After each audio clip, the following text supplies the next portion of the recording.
बप्पा विघ्न हरता सहस्र भक्त जन का तू एक करता धरता द्वेष मुक्त मन को तू जिसमें वास करता इसीलिए तो सबसे पहले बोले बप्पा मोरे हरे।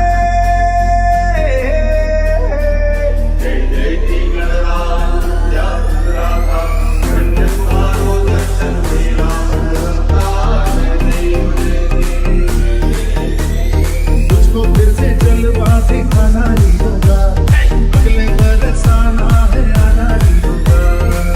डर भी उससे डरा रे, इसकी रखवाली रे, करता साया तेरा।